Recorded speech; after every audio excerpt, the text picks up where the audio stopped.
আসসালামু আলাইকুম। প্রিয় দর্শক, আনন্দ মঞ্চের আলাপ চাইতে আপনাদের সকলকে আমন্ত্রণ।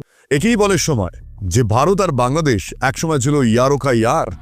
গোটা পৃথিবী তাকিয়ে দেখত ভারত আর বাংলাদেশের বন্ধুত্ব। আর আজ সেই ভারত এবং বাংলাদেশ যুদ্ধের পথে যাবে কিনা তা নিয়ে আমাদের ভিডিও বানাতে হচ্ছে।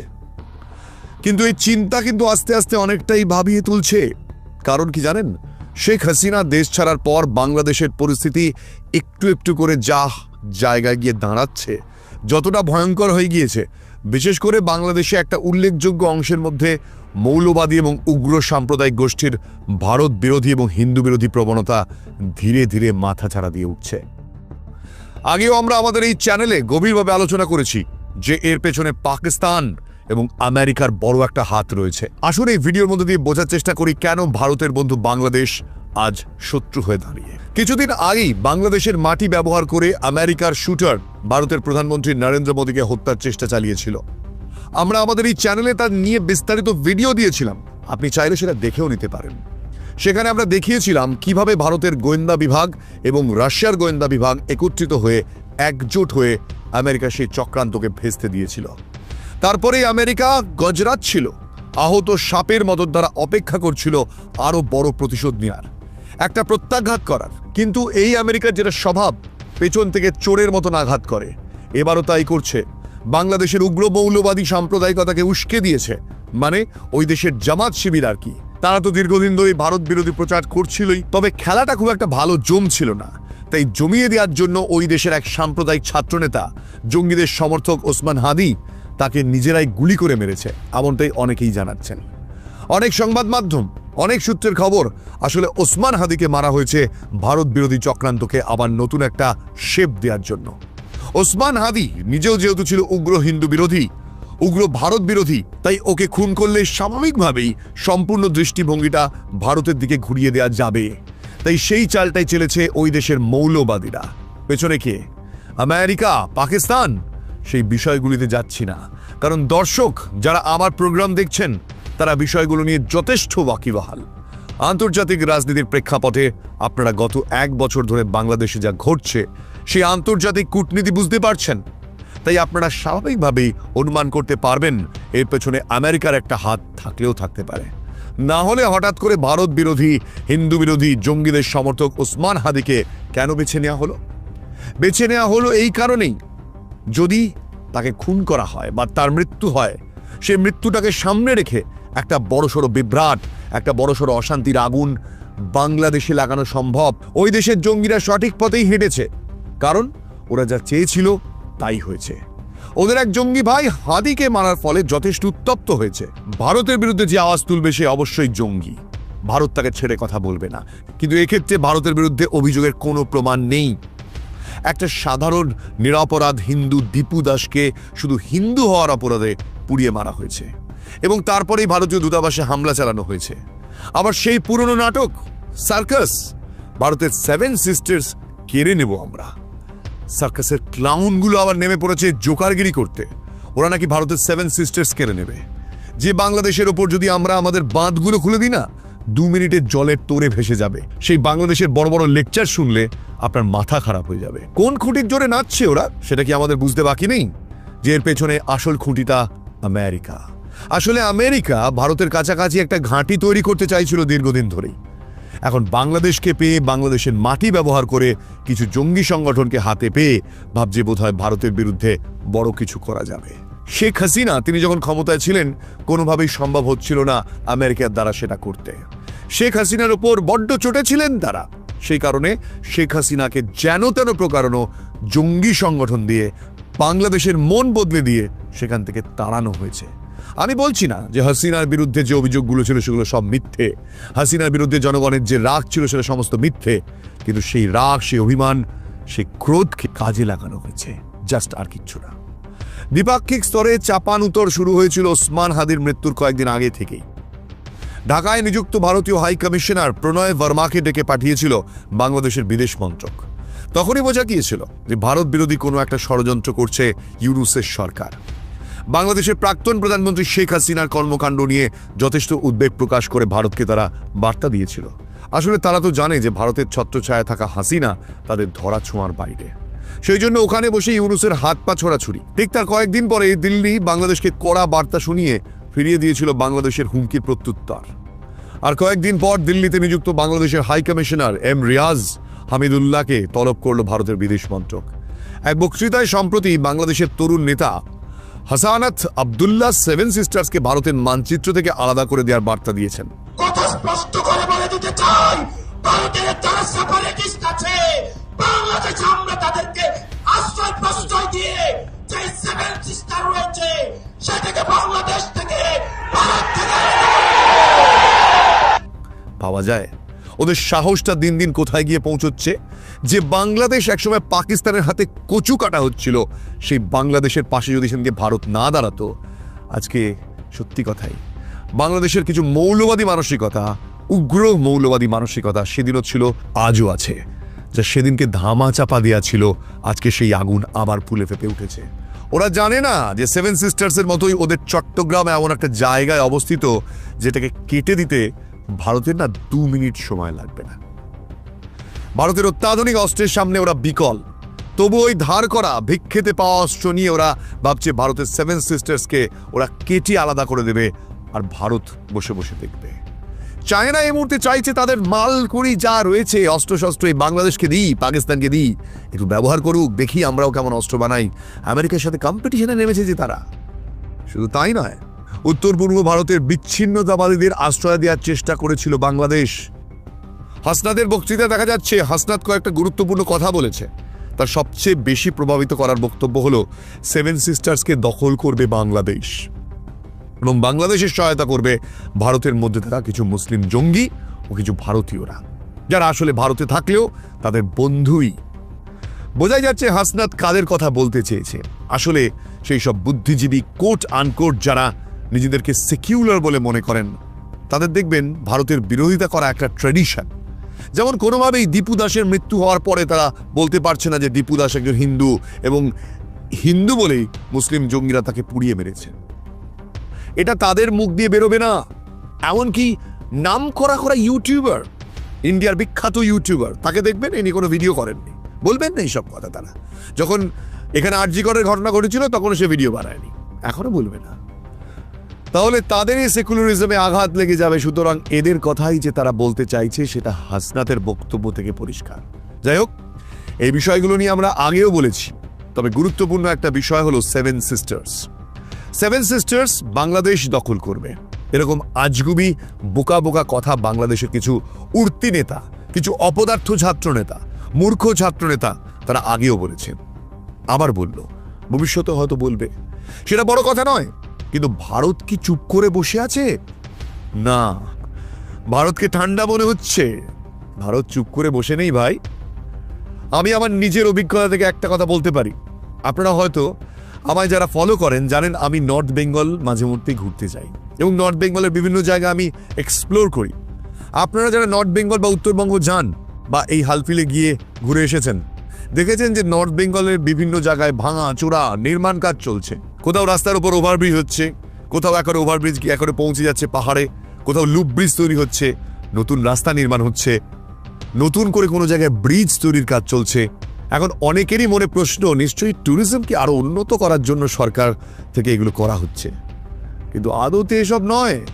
ভারত সরকার অনেক দিন আগেই জানতো যে সেভেন সিস্টার্সের উপর আঘাত আনতে পারে চীন, বাংলাদেশ, এবং এই আঘাতটা বাংলাদেশের মতন একটা লিলিপুট দেশের পক্ষে করা সম্ভব নয়, এটাও ভারত জানে। ওদের মাটিকে ব্যবহার করে বাইরের শক্তি ভারতের ওপর এই আঘাতটা হানতে পারে। তাই ভারত সরকার অনেক আগে থেকেই সেই ডোকালাম সমস্যার সময় থেকেই সেই ব্যবস্থাটা করতে শুরু করে দিয়েছে। এখন বাংলাদেশ তো নিজেদের বুদ্ধিতে আর কাজ করছে না, ওদেরকে দিয়ে কাজ করানো হচ্ছে। সুতরাং এই অপদার্থতার মাসুল ওদের দিতে হবে। কারণ বাংলাদেশে শেখ হাসিনা কেমন ছিলেন, তিনি স্বৈরাচারী ছিলেন কিনা জানি না, তবে শেখ হাসিনার সময় বাংলাদেশ কিছুটা হলেও এগিয়ে ছিল। যেমন ধরুন, ওরা জামা কাপড় রপ্তানিতে পৃথিবীতে একটা বড় জায়গায় ছিল, সেই সব তো এখন ব্যবসা ট্যাবসা উঠে গেছে। এখন তো মানে ওই নিজেরাই প্রায় অর্ধনগ্ন হয়ে সেই বন্য যুগে ফিরে যাচ্ছে, বর্বর হয়ে যাচ্ছে। সুতরাং আর ব্যবসা করে অপর লোককে জামা কাপড় পরাবে কি ওরা? ভারত সেভেন সিস্টার্স নিয়ে চুপ করে বসে নেই। বাংলাদেশে নতুন করে অস্থিরতা সৃষ্টি এবং সেই সুযোগকে কাজে লাগিয়ে কিছু জিহাদি সংগঠন ভারতের বিরুদ্ধে বিদ্বেষের সুর চড়াবে, এটা ভারত আগেই বুঝেছিল। সেই জন্যই সেভেন সিস্টার্সকে ঢেলে সাজিয়েছে ভারত এবং অনেক রকম ব্যবস্থা তারা নিচ্ছে। যারা নর্থ বেঙ্গল গেছেন তারা বুঝতেই পারছেন। আসামের মুখ্যমন্ত্রী হিমন্ত বিশ্ব শর্মা বর্তমানে বাংলাদেশের পরিস্থিতি এবং সেভেন সিস্টার্সকে নিয়ে তাদের হুমকি শুনে একটা দারুণ কথা বলেছেন।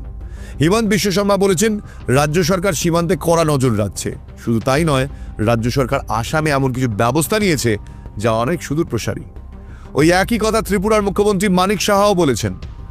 বিশ্ব শর্মা বাংলাদেশের বর্তমান পরিস্থিতি নিয়ে উদ্বেগ প্রকাশ করে বলেছেন যে বাংলাদেশের হিন্দু সম্প্রদায়ের মানুষ নৃশংসতার শিকার হচ্ছেন সেখানকার কিছু মৌলবাদী সংগঠনের জন্য, এবং অদ্ভুতভাবে তাদেরকে এপারের কিছু লোক মৌন থেকে আশকারা দিয়ে যাচ্ছেন। এটা কিন্তু খুব ভয়ের ব্যাপার। সেভেন সিস্টার্সে তাই চূড়ান্ত সতর্কতা আগে থেকেই ভারত সরকার নিয়েছে। তার সাথে সাথে আর একটা কাজও ভারত সরকার করছে। বাংলাদেশের ম্যাপটা যদি আপনারা খুব ভালো করে লক্ষ্য করেন তাহলে দেখবেন ওদেরও কিন্তু দুটো চিকেন নেক রয়েছে। বিষয়টা অপদার্থ মূর্খ জঙ্গিদের সমর্থক ইউনুসের মাথায় ঢুকবে না। বাংলাদেশের পোরখা ও রাজনীতিবিদ বর্তমানে ভারত সরকারের কাছে আশ্রয় গ্রহণকারী শেখ হাসিনা কিন্তু বুঝতে পেরেছেন। তার কারণ তিনি যে বিবৃতি দিয়েছেন তাতে তিনি বলেছেন ইউনুস সরকার সর্বনাশা নীতি গ্রহণ করেছে ভারতের বিরুদ্ধে লাগাতার উস্কানিমূলক কাজ করে। এর মধ্যে বাংলাদেশকে তারা অন্ধকারে খাদের দিকে ঠেলছে। কেন এরকম বলছেন শেখ হাসিনা? তার কারণ শেখ হাসিনা একটা গুরুত্বপূর্ণ বিষয় বলেছেন ভারতকে শিলিগুড়ি করিডোর নিয়ে হুমকি দেওয়া বিপজ্জনক। ওই করিডোরটা ভারতের মাধ্যমে ব্যবহার করে বাংলাদেশ সব থেকে বেশি লাভবান। সুতরাং ভারতের সঙ্গে বাংলাদেশের যে বর্ডার, সেখানে যদি ভারত এখন থেকে করা হতে শুরু করে তাহলে বিভিন্ন দিক থেকে বিদেশের সাথে বাণিজ্য করার ক্ষেত্রে কিন্তু বাংলাদেশের সাড়ে সর্বনাশ হবে। ভারতকে টপকেই তো তাদের যেতে হবে। সুতরাং সেই সব ক্ষেত্রে ভারত সরকার যদি করা হয় তাহলে জিনিসপত্রের দাম অনেক বাড়বে। কারণ ভারতের আকাশ সীমা, ভারতের জলসীমা, এগুলো ছাড়া বাংলাদেশের আর কোনো উপায় নেই বাইরের দেশে গিয়ে ব্যবসা করার। সেই সব জায়গায় ভারত সরকার যদি করা হয় বাংলাদেশের সর্বনাশই হবে। ভারতের বিরুদ্ধে এই শত্রু মনোভাবাপন্ন প্রজেক্ট নিয়েছে উগ্রপন্থীদের একটা অংশ। তাদের চালিত ইউনুস সরকার তাদের মতোই কাজ করছে, আর মাথার উপর বসে আছে কিন্তু সেই আমেরিকা। আর তার দুই দাস হলো পাকিস্তান আর এদিকে বাংলাদেশ। সেই কারণেই বাংলাদেশের আইন শৃঙ্খলা এখন আর নেই, পুরোটাই যেহেতু ওখানকার কিছু ক্রিমিনাল উগ্রপন্থী সংগঠনরা চালাচ্ছে। এমনকি বর্তমান সময় আর একটা বিষয় দেখা যাচ্ছে, সেটা হলো কিছু ছাত্রনেতা যাদের শিক্ষা দীক্ষা, রাজনৈতিক বুদ্ধি, দেশ চালানোর ক্ষমতা কিছুই নেই, তারা তাদের কিছু ওই বাচালতাসুলভ কথাবার্তা দিয়ে ভারতের বিরুদ্ধে তোপ দাচ্ছে। যদি যুদ্ধ লাগে না, ভবিষ্যতে আমেরিকা চাইছে বাংলাদেশটাকে নিজেদের ঘাঁটি হিসেবে ব্যবহার করতে আর নিজেদের ব্যবসার সুরক্ষা নিশ্চিত করতে। এর ফলে বাংলাদেশের যে কি করুণ অবস্থা হবে বাংলাদেশ জানে না। বাংলাদেশ পাকিস্তানকে বন্ধু বলছে। হায় রে বাংলাদেশ, যে ভারত একদিন তোমাদের সাহায্য করেছিল তোমাদের ভাষার আন্দোলন থেকে শুরু করে তোমাদের মর্যাদা দেওয়ার জন্য, সেই ভারত আজকে তোমাদের শত্রু হতে পারে। কিন্তু কোন অর্থে তোমরা পাকিস্তানকে বন্ধু বলো? এটাই তোমাদের জাত চেনায়। আসলে বাংলাদেশের জাত সেদিনকে আগের ভিডিওতেই বলেছিলাম, শ্যাম মানিক সব বুঝতে পেরেছিলেন। বাংলাদেশের কিছু শত্রু, যারা বাংলাদেশেরও শত্রু, এমনকি ভারতের তো অবশ্যই বড় শত্রু, সেই মানুষগুলোকে জাস্ট দমিয়ে রাখা হয়েছিল। বর্তমানে তারা জেগে উঠেছে। এবার ভাবুন, দক্ষিণ পূর্ব এশিয়ায় যদি বাংলাদেশকে ঘাঁটি করে আমেরিকা তাদের ব্যবসা চালায় নিজেদেরকে সুরক্ষিত করার জন্য, চীনও সেখানে এগিয়ে আসবে। তারা মায়ানমারকে ঢাল করবে। অন্যদিকে ভারতকেও নিজেদের সুরক্ষা সুনিশ্চিত করার জন্য তার নদীপথ এবং জলপথ সুরক্ষিত করার জন্য বাংলাদেশের বিরুদ্ধে ব্যবস্থা নিতে হবে। আর পাকিস্তান তো রয়েছে। এই এত বড় বড় দেশগুলোর চাপে তাদের যে যুদ্ধ হবে তার মূল কেন্দ্র হয়ে দাঁড়াবে বাংলাদেশ। সেটাই হবে সেন্টার, এপি সেন্টার। ভূমিকম্পের যেমন এপি সেন্টার হয় সেই রকম তার উপর যুদ্ধটা হবে। এতগুলো দেশের চাপে বাংলাদেশের মানুষরা পিষে মারা যাবে। বিষয়টা অত্যন্ত বিবেচনার সঙ্গে শেখ হাসিনা এড়িয়ে চলছিলেন, কিন্তু এই অপদার্থ ইউনুস সরকার এদিকেই পা বাড়াচ্ছে। তা ভারতকে উত্তক্ত করছে। তারা জানে না একটা সময় এরকম উত্তক্ত পাকিস্তান করেছে, মানে পাকিস্তানকে দিয়ে আমেরিকায় করিয়েছিল আর কি। তারপর পাকিস্তানের কি অবস্থা হয়েছে, আমরা পাকিস্তানের দুটো মাথার একটা কেটে দিয়েছি। সুতরাং এখন বাংলাদেশও যদি সেদিকে যায়, ওই কিছু অর্বাচীন অপদার্থ মূর্খ বাংলাদেশের ছাত্রনেতা যারা চিকেন নেক কেটে নেবো বলে লাফাচ্ছে, তখন ওদের ল্যাজটা যে আমরা কখন কেটে দেব আর কোন সময় যে চট্টগ্রামটা টুকুস করে বেরিয়ে চলে আসবে এদিকে, ওরা বুঝতেও পারবে না। সেরকম কোনো পরিকল্পনা কি রয়েছে ভারত সরকারের? আসলে ভারত সরকার কিন্তু কয়েকটা গুরুত্বপূর্ণ পদক্ষেপ নিয়েছে। আমরা দেখতে পেয়েছি আগের থেকে অনেক করা হয়েছে ভারত সরকার। ভারত সরকার অলরেডি এটা বলেছে, ভারতের বিরুদ্ধে উস্কানি বন্ধ না হলে কড়া পদক্ষেপ নেওয়া হবে। এবং এটা বলার 24 ঘন্টার মধ্যে আমরা দেখতে পেলাম বাংলাদেশকে ভিসা দেওয়া বন্ধ হয়ে গিয়েছে। আমাদের এখান থেকে বাংলাদেশে কটা লোক যায় এবং কি করতেই বা যাবে? কিন্তু আপনি আমাদের এখানে ভিআইপি রোড বলুন, শিয়ালদা বা আমাদের ধর্মতলার বিভিন্ন হোটেলগুলো দেখুন বাংলাদেশিতে ভর্তি। এমনকি আপনাদের এই আন্দোলনের জন্য আপনাদের দেশের লোকই আটকে পড়েছে, নিরীহ বাংলাদেশি মানুষজন। তারা চিকিৎসা করাতে আসেন, ম্যাক্সিমাম লোকজন এখানে আসে চিকিৎসা করাতে। আমাদের হাসপাতালগুলোই তো আপনাদের প্রায় দখল করে রাখা। ভিসা দেয়া বন্ধ করা মানে বাংলাদেশের চিকিৎসা ব্যবস্থাটা পুরোপুরি কোল্যাপস হয়ে যাবে। ভারতে এসে সস্তায় খাওয়া দাওয়া, চিকিৎসা করানো, এরকম ব্যবস্থা তো আর অন্য কোথাও পাবেন না। আর বাংলাদেশের মতন জঙ্গি দেশে চিকিৎসা ব্যবস্থা তো দূরের কথা, সামান্য মেডিকেল স্টোরও খুব একটা নেই, সন্দেহ আছে। সেই কারণে নিরীহ মানুষগুলো আমাদের দেশে আসেন চিকিৎসা করার জন্য, সেগুলোও আপনারা বন্ধ করে দিয়েছেন। নিজেদের পায়ে কুড়ুল মারতে ওই অপদার্থ মূর্খ দেশটাই বোধহয় পারে। আমি বাংলাদেশের সবার কথা বলছি না, বাংলাদেশের জঙ্গি মানসিকতার লোকগুলো আর এই জঙ্গি ইসলামিক উগ্রপন্থী যাদের কথা এখন বাংলাদেশের অন্যতম বেশিরভাগ ইসলামিক মানুষজন ডাকছেন, আস্তে আস্তে তারা জঙ্গি হয়ে যাচ্ছেন, সেই মধ্যযুগের বর্বরতার দিকে ফিরে যাচ্ছেন। আমি তাদের কথা বলছি। ভারতকে খোঁচানোর ফল হলো ওদের ভিসা আমরা বন্ধ করলাম, এবং তারপর আমরা কি দেখলাম? পাল্টা ওরা ভিসা দেয়া বন্ধ করলো, এবং গা জোয়ারি করে কিছু হয় না। ওরা ভিসা দেয়া বন্ধ করলো, তাতে কি যায় আসে? ওদের দেশের লোকেরাই চিকিৎসা করাতে আসতে পারছে না, ওরা তাদেরকে আসতে দেবে না। মানে ওদের স্বাভাবিক মনোভাবটা কি বলুন তো? আমাদের দেশের থেকে আমাদের দেশের লোক মরুক, তাতে কিচ্ছু যায় আসে না। সে ওদের দেশের লোক মরুক বা বাঁচুক, আমাদের তাতেও কিছু যায় আসে না, ওদের দেশেই তা। তো বাংলাদেশকে এবার ভাবতে হবে, যে বাংলাদেশের মানুষকে ভাবতে হবে তারা কি করবে। কারণ ভারত সরকার কিন্তু অলরেডি ব্যবস্থা নেওয়া শুরু করে দিয়েছে। তলায় তলায় যা ব্যবস্থা নেওয়া দরকার, সেভেন সিস্টার্সকে সুরক্ষিত করার থেকে শুরু করে বাংলাদেশের বিরুদ্ধে বিভিন্ন জায়গায় কিন্তু অ্যাকশন শুরু করার পরিকল্পনা শুরু করে দিয়েছে ভারত। অন্তত সংশ্লিষ্ট মহলের বিশেষজ্ঞরা তাই বলছেন। এবার অন্তত বাংলাদেশের মানুষের একটু শুভবুদ্ধির জাগরণ হওয়া উচিত। এই জঙ্গিদের হাত থেকে নিজেদের দেশটাকে বাঁচানোর জন্য তাদের একটু সচেতন হওয়া উচিত। তা না হলে কিন্তু বাংলাদেশের জন্য ভয়ঙ্কর দিন আসছে। কারণ ভারত যখন যখন খ্যাপে তখন কিন্তু মহাপ্রলয় হয়। ৭১ আমরা সেটা দেখিয়ে দিয়েছিলাম। এবারে ওদের কিন্তু আর কোনো বঙ্গবন্ধু নেই, ওরা নিজেরাই এখন একটা জঙ্গি মানসিকতার লোককে নিজেদের মাথায় বসিয়েছে, আর একটা জঙ্গির সমাধি তৈরি করেছে মানবতার কবি কাজী নজরুল ইসলামের পাশে। আজকে তো ইউনাইটেড নেশনসও কড়া নিন্দা করেছে এই ঘটনার। আস্তে আস্তে ইউএনও তাদেরও ঘুম ভাঙছে। একটা জীবন্ত মানুষকে পুড়িয়ে মেরে দানবিক উল্লাস সারা পৃথিবী দেখছে। সারা পৃথিবীর কাছে একেই তো একটা অপদার্থের দেশ বলে পরিচিত এই বাংলাদেশ। তার মধ্যে ভারত কিন্তু ইউএনওতে এই বিষয়গুলো পেশ করবে। পাকিস্তানের নাচানাচিতে কিচ্ছু হবে না, পাকিস্তান ওদের কোনো সাহায্যই করবে না। ওই একটা বিশ্বাসঘাতকের দেশ। কারণ একটা জীবন্ত মানুষকে পুড়িয়ে মারার মতন মূর্খামি যে দেশ করে, এই বর্বরতা যে দেশ করে, সেই দেশকে সারা পৃথিবীর অন্যান্য দেশগুলো আস্তে আস্তে বর্জন করবেই করবে।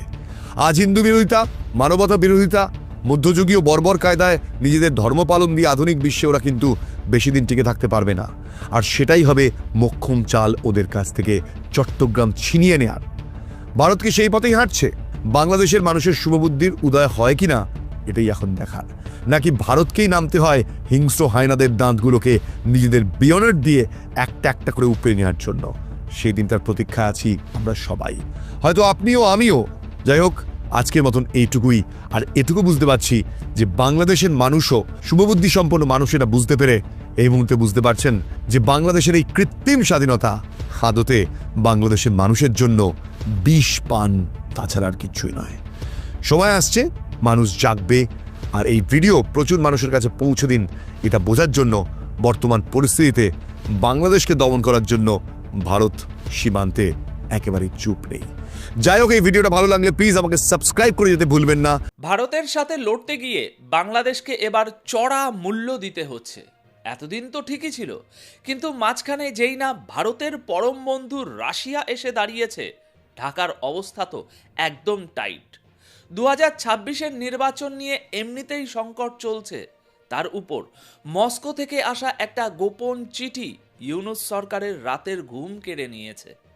একদিকে ভারতীয় দূতাবাসের উপর হামলার ছক কষা হচ্ছিল, আর ঠিক সেই সময় পুতিনের দূত এমন আয়না দেখালেন যে ওখানকার কট্টরপন্থীদের একদম বলতি বন্ধ হয়ে গেছে। দিল্লি কিছু বলার আগেই মস্কো এমন গর্জন করে উঠল যে ভারতের সাথে রাশিয়ার এই বন্ধুত্ব দেখে পুরো পশ্চিমা বিশ্ব জ্বলে পুড়ে যাচ্ছে। সোজা বার্তা, বোঝাও, নইলে এর ফল ভুগতে হবে। দর্শক, রাশিয়ান রাষ্ট্রদূতের এই হুমকিতে পুরো বাংলাদেশি প্রশাসন এখন নড়ে চড়ে বসেছে। কথায় আছে না, প্রতিবেশীর বাড়িতে আগুন লাগলে তার আঁচ নিজের ঘরেও এসে লাগে। কিন্তু সেই আগুন নেভাতে যখন 7 সমুদ্র পার হয়ে কোনো মহাশক্তি তার দমকল বাহিনী নিয়ে হাজির হয়, তখন বুঝে নিতে হবে যে ব্যাপারটা আর সাধারণ নেই, অনেক দূর গড়িয়ে গেছে। বাংলাদেশের রাস্তায় যে তামাশা চলছে, ভারতের বিরুদ্ধে যে বিষ ছড়ানোর চেষ্টা চলছে, এতদিন নয়াদিল্লির চুপ থাকাকে ওখানকার কিছু উচ্ছৃঙ্খল লোক ভারতের দুর্বলতা ভাবছিল। তারা ভেবেছিল আমেরিকা আর পশ্চিমের দেশগুলোর উস্কানিতে তারা ভারতকে চোখ রাঙাবে আর ভারত কিছু বলবে না। কিন্তু তারা ভুলে গিয়েছিল কূটনীতির খেলায় ভারত একা নয়। দর্শক, ঢাকার শাসকদের পায়ের তলার মাটি তখনই সরে গেল যখন হঠাৎ করে সিনে এন্ট্রি নিল রাশিয়া। এটা কোনো সাধারণ কূটনৈতিক বিবৃতি ছিল না, এটা ছিল সোজা হুঁশিয়ারি, ভালো হয়ে যাও।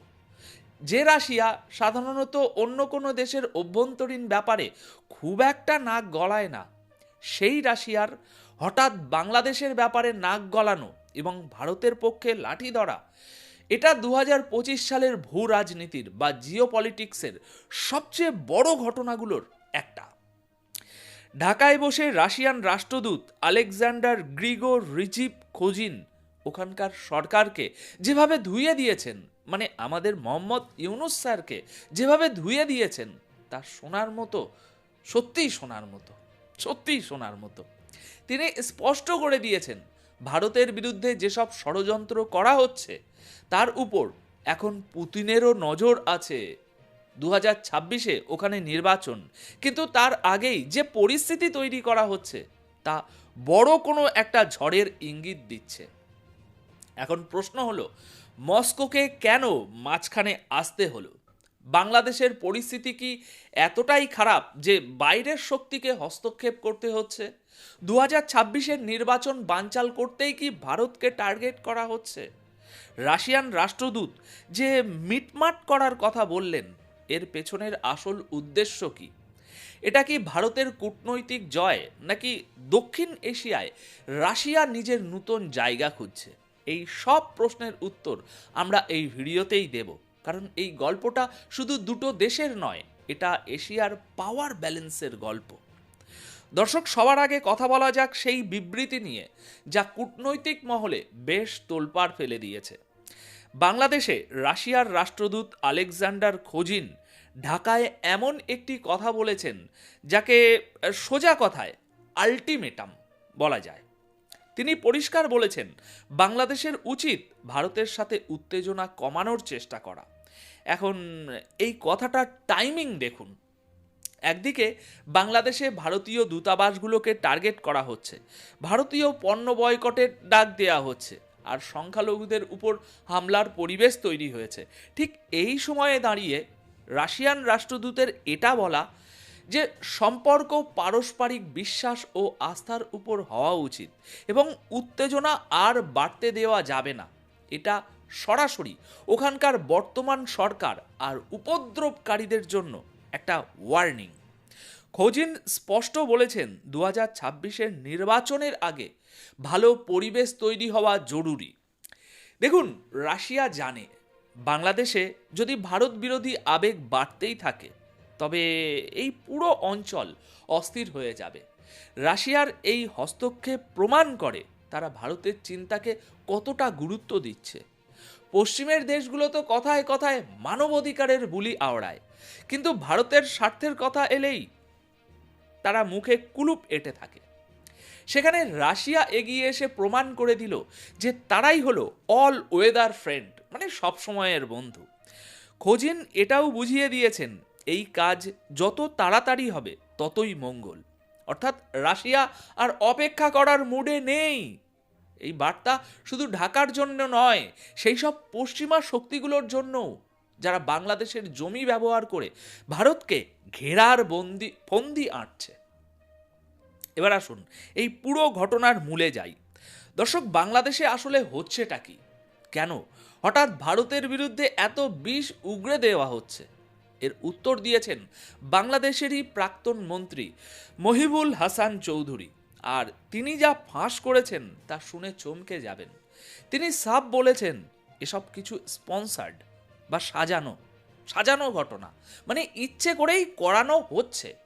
চৌধুরীর মতে ঢাকা আর চট্টগ্রামের মতো বড় শহরগুলোতে যে উত্তেজনা দেখা যাচ্ছে তা খোদ সরকারই শেল্টার দিচ্ছে। তাহলে ভাবুন একবার, যে সরকারের কাজ আইন শৃঙ্খলা রক্ষা করা, তারা যদি বিশৃঙ্খলা সৃষ্টিকারীদের সাহায্য করে তবে দেশের কি হবে? তিনি জানিয়েছেন সরকার কিছু চরমপন্থী দল আর সংগঠনকে রোজ রাস্তায় নেমে হাঙ্গামা করার জন্য উস্কে দিচ্ছে। উদ্দেশ্য পরিষ্কার, 2026-এর নির্বাচনে কারচুপি করা। ওখানকার বর্তমান সিস্টেম চাইই না যে নির্বাচন সঠিক সময়ে নিরপেক্ষভাবে হোক। তাই তারা একটা সহজ টার্গেট বেছে নিয়েছে, ভারত। যখনই কোনো দেশে অভ্যন্তরীণ রাজনীতি ফেল করে তখন জাতীয়তাবাদের নামে প্রতিবেশী দেশকে গালি দেওয়াই হলো সবচেয়ে পুরনো ফর্মুলা এবং পপুলার ফর্মুলা। আর আজ বাংলাদেশে ঠিক এটাই হচ্ছে। সরকার নিজের ব্যর্থতা ঢাকতে জনগণের নজর ভারত বিরোধিতার দিকে ঘুরিয়ে দিচ্ছে। মহিবুল হাসান চৌধুরী যেসব কথা বলেছেন তা কোনো থ্রিলার সিনেমার চিত্রনাট্যর মতো মনে হতে পারে, কিন্তু আফসোস এটাই বাস্তব। তিনি জানিয়েছেন সেখানে অনলাইনে উস্কানি দেওয়ার একটা পুরো চক্র কাজ করছে। কিছু ইউটিউবার আর সোশ্যাল মিডিয়া ইনফ্লুয়েন্সারকে ভাড়া করা হয়েছে, যাদের কাজই হলো শুধু মিথ্যা ছড়ানো আর মানুষকে ভয় দেখানো। এরা দিন রাত ইন্টারনেটে বসে ভারতের বিরুদ্ধে বিষ ছড়ায়, ভুয়া খবর রটায় আর যুব সমাজকে বিভ্রান্ত করে। এর পাশাপাশি হিজবুত তাহরির এবং জামাতে ইসলামীর ছাত্র সংগঠন শিবিরের মতো কট্টরপন্থী সংগঠনগুলো এখন প্রকাশ্যে মাঠে নেমেছে। এরা সেই সব সংগঠন যাদের ইতিহাস হিংসা আর ঘৃণায় ভরা। এদের ব্যবহার করে দেশে সামাজিক অস্থিরতা তৈরি করা হচ্ছে। তিনি আরও জানিয়েছেন কিভাবে মাদ্রাসার নিরীহ ছাত্রদের এই নোংরা রাজনীতির দাবার গুটি বানানো হচ্ছে। ঢাকা ইউনিভার্সিটি থেকে শুরু করে কোয়ামি মাদ্রাসা পর্যন্ত ছাত্রদের বাধ্য করা হচ্ছে ভারত বিরোধী মিছিলে যোগ দিতে। জোর করে ভিড় জমানো হচ্ছে যাতে দুনিয়াকে দেখানো যায় যে পুরো বাংলাদেশ ভারতের বিরুদ্ধে। অথচ আসল সত্য হলো এটা কিছু শহর আর কিছু কট্টরপন্থী গোষ্ঠীর ষড়যন্ত্র।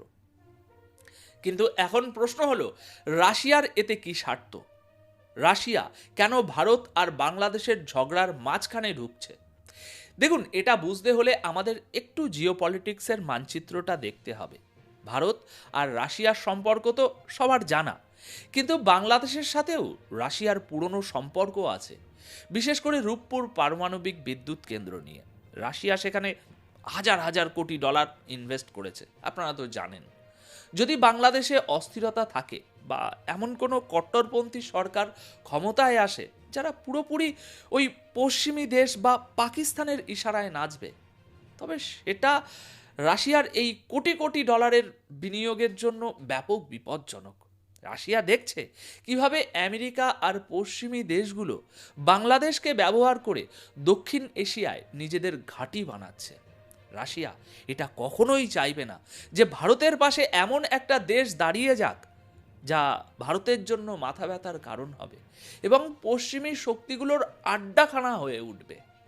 তাই রাষ্ট্রদূত খোজিনের এই বিবৃতি শুধু একটা পরামর্শ নয়, এটা একটা স্ট্র্যাটেজিক এবং কৌশলগত চাল। তিনি নির্বাচন কমিশনের সাথে যোগাযোগ রাখা এবং পর্যবেক্ষক পাঠানোর কথা বলে এটাও বুঝিয়ে দিয়েছেন যে রাশিয়ার নজর আসন্ন নির্বাচনের উপরে অবশ্যই থাকবে। তারা চায় না নির্বাচনের নামে ওখানে কোনো একটা বড় খেলা হোক। দেখুন, রাশিয়ার এই পদক্ষেপ ভারতের জন্য একটা বিরাট স্বস্তির খবর। এতদিন ভারত সংযত ছিল, কিন্তু এখন যখন একটা গ্লোবাল পাওয়ার বা বিশ্বশক্তি ভারতের উদ্বেগকে নিজের গলায় তুলে ধরেছে, তখন ঢাকার উপর চাপ কয়েক গুণ বেড়ে গেছে। রাশিয়ার রাষ্ট্রদূত যে বিশ্বাস আর আস্থার কথা বলেছেন, সেটা বাংলাদেশের বর্তমান সরকারের জন্য তেতো ওষুধ। তাদের বুঝতে হবে ভারত তাদের শত্রু নয়, বরং সেই প্রতিবেশী দেশ যে 1971 সালে তাদের অস্তিত্বের জন্য নিজের রক্ত ঝরিয়েছিল। আজ যদি কিছু মুষ্টিমেয় কট্টরপন্থী আর বিদেশি শক্তির ইশারায় চলা লোক ভারতের বিরুদ্ধে পরিবেশ তৈরি করে, তবে এর মাসুল শেষ পর্যন্ত বাংলাদেশের সাধারণ জনগণকেই দিতে হবে। 2026 তারিখটা এখন আর শুধু নির্বাচনের তারিখ নয়, বরং বাংলাদেশের ভবিষ্যৎ নির্ধারণ করার তারিখ হয়ে দাঁড়িয়েছে। ওখানে কি গণতন্ত্র ফিরবে নাকি কট্টরপন্থীদের রাজত্ব চলবে? রাশিয়া সময় থাকতেই সতর্ক করে বল এবার বাংলাদেশ সরকারের কোর্টে ঠেলে দিয়েছে। এখন তাদের ঠিক করতে হবে তারা কি তাদের প্রতিবেশী এবং এক পুরনো মহাশক্তির পরামর্শ মানবে, নাকি পশ্চিমাদের ইশারায় চলে বিনাশের পথে যাবে। বাংলাদেশের ক্ষেত্রে রাশিয়ার এন্ট্রি পুরো সমীকরণ বদলে দিয়েছে দর্শক। এখন ঢাকায় বসে থাকা ভারত বিরোধী লোকগুলো নিশ্চয়ই বুঝে গেছে যে ভারতকে একঘরে করা অত সহজ নয়। যারা ওখানে ভারতের পতাকা পোড়াচ্ছিল বা ভারত বিরোধী স্লোগান দিচ্ছিল, তাদের জন্য মস্কো থেকে আসা এই বর্তমান বার্তা যেন মাথায় এক বালতি বরফ গলা জল ঢেলে দেওয়ার মতো, যা তাদের সমস্ত নেশা ছুটিয়ে দিয়েছে। তো দর্শক, এই ছিল আজকের বিশ্লেষণ। রাশিয়ার এই পদক্ষেপ নিয়ে আপনাদের কি মতামত? বাংলাদেশ কি সঠিক পথে ফিরবে? কমেন্ট করে অবশ্যই আপনাদের রায় জানান।